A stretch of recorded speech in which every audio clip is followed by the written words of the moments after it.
Hey kids, welcome to the first installment of Big Boys Play Tag in the Woods. The left-right spectrum is more than useless. It actively damages discussion. Effectively, the only difference between fascism and communism is that fascism is ultra-traditionalist while communism is progressive, despite them being on opposite ends of that spectrum. But here in the United States, the group I'm focusing on in this video self-identifies as left-wing, and everyone seems to recognize them that way, so the title of The Left will be fine, I guess. The assertion I'm making in this video is that the modern left, according to all honest interpretations of Western morality, is evil. As far as actions are concerned, they ruin innocent people's lives, violate people's rights, push narratives they know to be false, slander unsuspecting people, they redefine words in order to win arguments dishonestly, and purposefully destroy relationships with people who care for them. And that's only scratching the surface. When it comes to beliefs, the list is even longer. They don't believe in human rights, they believe the ends justify the means, they believe in moral purity, they believe truth comes from power, they believe resources should be allocated to people based on superficial qualities like skin pigment. They believe science is subjective, but simultaneously, science is final and should be held above morality and reasoning. They believe their morals should be enforced, and again, this only scratches the surface. Full disclosure, I am coming at this topic from your traditionally American perspective, which is halfway between hardcore libertarianism and basic bitch liberalism, which doesn't even track on the left-right spectrum. This video was inspired by a conversation with a friend of mine in which she made assertions about how nobody can make a real argument against leftist beliefs based on uninformed arguments conservatives make, and she didn't seem to understand that I am absolutely not a conservative, but that there are valid reasons conservatives believe the left is evil, even if your everyday conservative can't articulate exactly what those reasons are. And when I say the left is evil, I don't mean people on the left are evil, because they absolutely aren't. All but one of my friends are straight up socialists, and most are racial identitarians. But despite all that, I still believe that they are great people and smart people too. I think they just haven't put much thought into their political beliefs, and believe it or not, this is the same view most conservatives have. My whole family is conservative, and they never talk about the people on the left from a place of hate. They feel leftists are just being manipulated and consider themselves lucky that they never fell into what they consider a cult. They only hate the leftist hierarchy and the beliefs they hold. This also applies to me, despite me not being a conservative. And one way I differ from conservatives on this topic is that I don't believe all leftists are misguided. Many just have differing principles and well fleshed out philosophies. Good examples of these leftists are Jimmy Dore and Tim Pool. So while I disagree with them, they are not in a cult, and I don't feel bad for them. I actually respect their opinions more than even comparable conservatives like Ben Shapiro, because I think they speak from their principles and use actual reasoning to come to their conclusions. So now that I'm done proving to you that I'm not just a fanatical right-oid, and explaining that I'm not talking about all leftists, just the vast majority of the more vocal ones, I can actually start making my points. Let's get into their beliefs, because those seem to be the most important in my mind, and I'll use their actions as examples. Redefining words as to not end up on the wrong side of the better judgment of normies is a dirty trick objectively, but it is something they believe to be acceptable. Good examples of redefined words are racism, fascism, and rights. To be more specific, if you haven't heard, racism used to be the belief that any race is inherently better than any other, or more broadly, making decisions arbitrarily based on race. This word has been redefined to be discrimination based on race from a position of power. So if a black man declines to hire a white man based on the white man's race, that is not racism. But if the roles are reversed, that is racism. A real-world application is segregation. Jim Crow was meant to separate colored and white people for the benefit of whites, and that is now rightly considered to be morally fucked. But now, Segregated dorms, graduations, cafes, and general events is seen as a positive because it's meant to give POC a safe space. Both are segregation based on race for the benefit of a racial group, but only one is considered racist due to the new definition. They choose not to say it is benevolent racism because a majority of Americans see racism of any kind as wrong, so to avoid criticism, they change the definition of racism. And to briefly explain fascism and rights being redefined, fascism used to be traditionalist totalitarianism, but now it is everything considered morally wrong or everything considered further right than Mitt Romney, depending on who you're talking to. And a right used to be something absolute and inherent to you as a human being, either afforded to you by God or by virtue of being an individual, but the modern left now views rights as privileges handed down by an earthly authority that can be bent or suspended at any time if they believe the cause is righteous. That last bit about them being able to bend or suspend rights is actually a belief shared by many conservatives, to be fair. This definition, that isn't so much a new definition as it is an adopted definition from other ideologies throughout history, is why they can say healthcare or clean water is a human right. The simple fact is that healthcare or clean water must be provided for you, meaning that it isn't inherent. I guess you could make the argument that you can have the right to give yourself healthcare, like how you have the right to own a gun, but that doesn't mean someone has to give you one. But that's not what they're arguing. What they're arguing is that you're entitled to healthcare, and there's a word for something that you're entitled to. And the word to describe that is an entitlement. They don't say, I have an entitlement to healthcare, because that isn't as powerful as I have a basic human right to healthcare. That brings me to human rights. When I say they don't believe in human rights, maybe that's a bit hyperbolic, because what I really mean is they don't believe in human rights the way that we understand them. But that sounds more like just a simple difference of opinion, and it's much more than that. I've already explained how they redefined what rights are, how they expanded the definition to include entitlements, and how they think rights come from an authority, rather than being inherent. But I haven't expressed how that shreds the very idea of rights in the first place. Not only what liberals consider entitlements are entitlements under their ideology, but all rights are entitlements. Entitlements are contingent upon some kind of authority. They're provided, not something you have by default. This explains the conflation of rights and entitlements. They don't think entitlements are rights, they think rights are entitlements. You can see this in not only what they say, but the actions they advocate for. If rights were inherent, then they would never advocate for them to be limited or suspended, but they do. Examples include your right to privacy, as they believe people of the wrong ideology don't deserve privacy, your rights to expression and bodily autonomy, as they believe mask mandates and some, although a minority, believe in enforced vaccinations. They advocate for prohibitions on hate symbols or hate speech and public gatherings in the name of public safety, infringing on the rights of freedom of speech and assembly. This isn't even to mention the right to bear arms or basic property rights, and that's because they don't believe in those rights. Most are socialists, which means that they believe in collectivization of the means of production. And the definition of the means of production is so vague that it could easily be expanded to include all property, which has led many to even believe in the abolition of the concept of property in general. Liberalism, the political theory that created our modern understanding of individual rights, basically derives all human rights from property rights.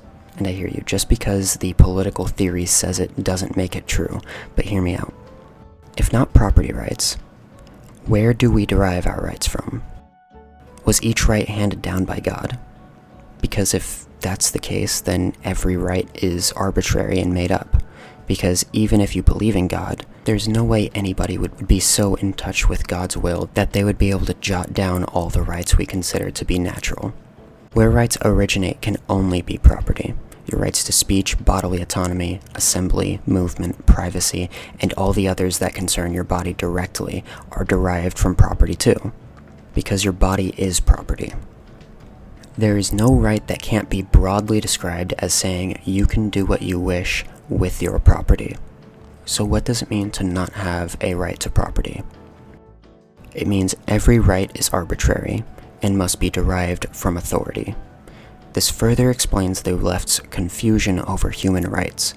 If property rights don't exist, the authority can limit or suspend rights at will. You don't have a right to own your body, and therefore you are a slave. Slavery is the abject lack of rights, and is only possible in a system where property rights don't exist. And property rights can only not exist in a system where rights are afforded rather than inherent. And entitlements can only be considered rights in a system where rights are a privilege that can be taken away. This is why they don't truly believe in rights. Because what they call rights are not even vaguely related to what rights truly are. In a world without universal inherent rights, what is morality? The left believes that their goals should be pursued by any means necessary. This is where the whole "the ends justify the means" thing comes from. I feel the need to reiterate. Leftists are simply confused individuals, and the vast majority have a moral line they aren't willing to cross, and that is why I can love my leftist friends. As long as you have a moral code, however abstract it may be, you are not a bad person. You are simply misled. My point here is simply that any moral line they draw is arbitrary. They feel in their heart what is acceptable and what isn't. The problem here is that they want to enforce this feeling through government. Morality is a universal ethos, and for it to function, it needs to be rationalized and codified. Morality is an algorithm. For example, what I consider immoral is being a dick. This ranges from simply being rude to violating someone's rights.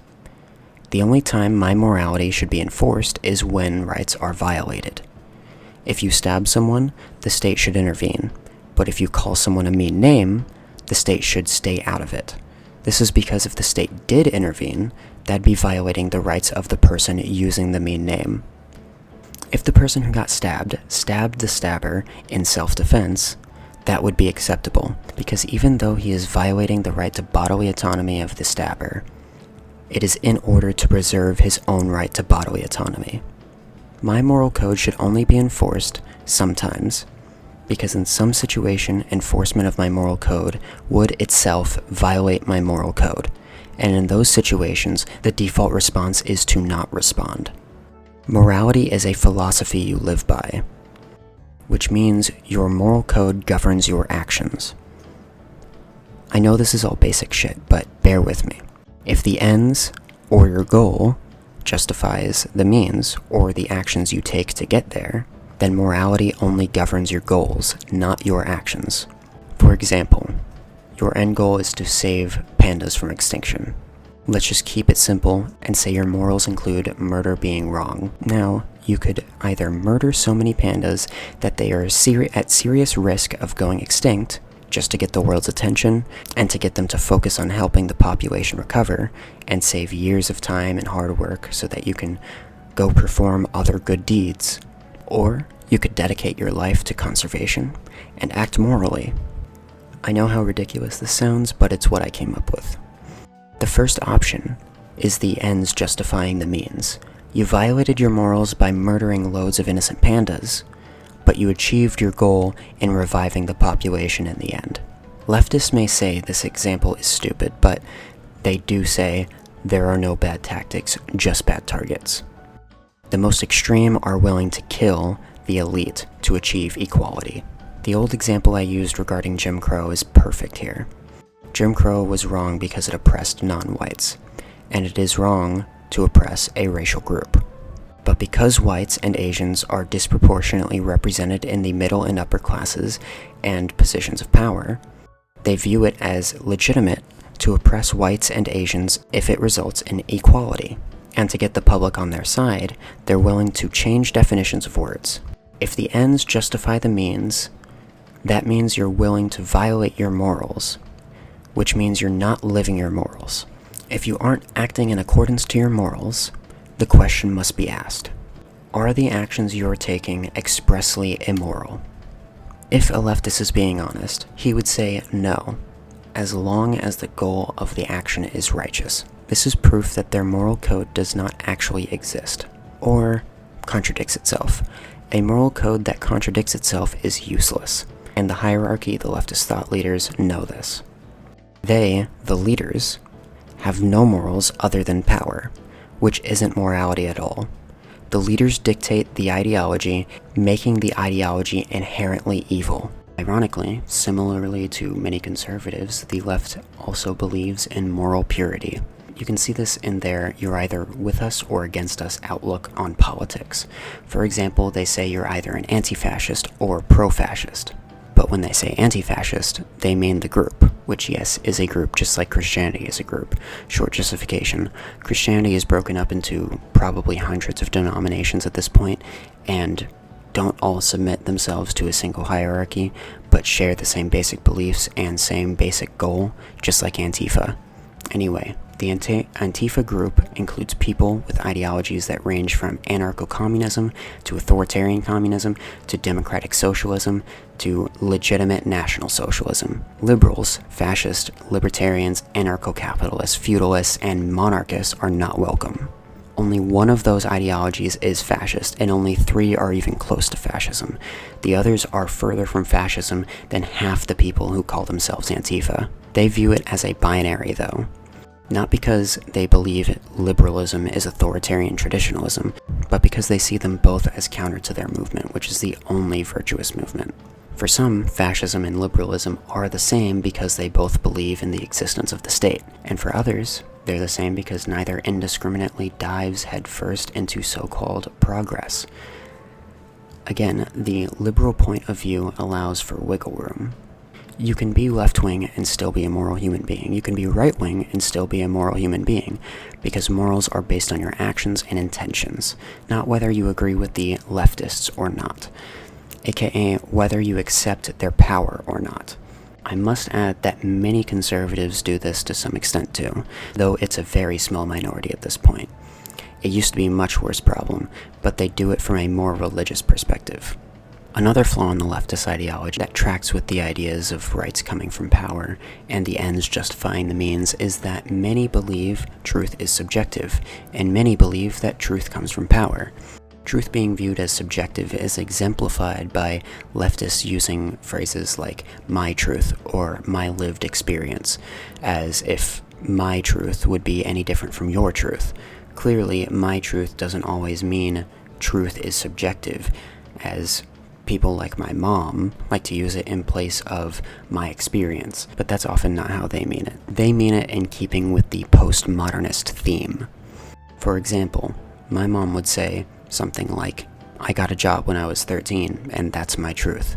But that also happens to be the truth, the objective truth.